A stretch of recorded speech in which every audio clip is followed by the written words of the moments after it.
My name is Staff Sergeant Tyler McGuire. I'm stationed at Fairchild Air Force Base at the 66 Training Squadron, and I'm a SEER specialist. I started my MMA career when I met my now wife, then girlfriend's cousin. I just graduated college and I played soccer and football, and I wanted to still be competitive in something, so I went and trained. I learned what it took to do that.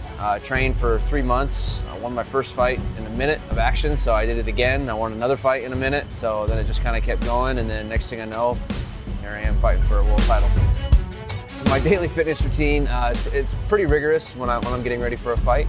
I get up in the morning, depending on the day, 5 or 6 a.m. Then I go work out, and I do some high-intensity interval training workouts. We're doing sprints, and we're doing all sorts of crazy stuff to get me ready physically and mentally for the fight.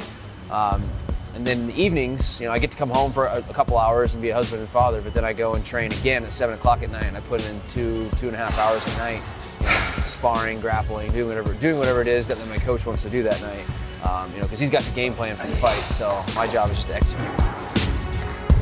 Fighting's hard because it's a mind game and a physical game. Everybody just thinks it's how tough you are, how mean you are, but you got to be smart.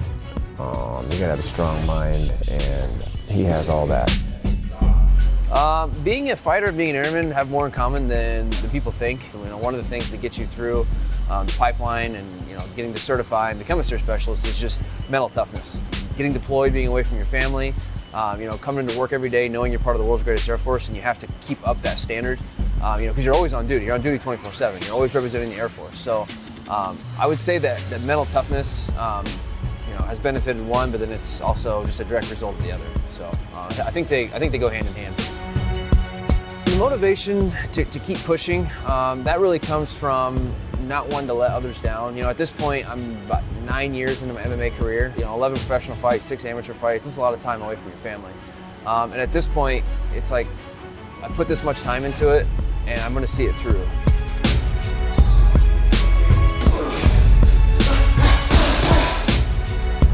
If you want to succeed, just put in the work. You truly can, especially if you have the Air Force behind you, you have the right support system. You can achieve what you want. If you're not achieving the results, look around at your support system. If you're not traveling in the same direction as the people around you, find new people. I think that's one of the biggest keys to success.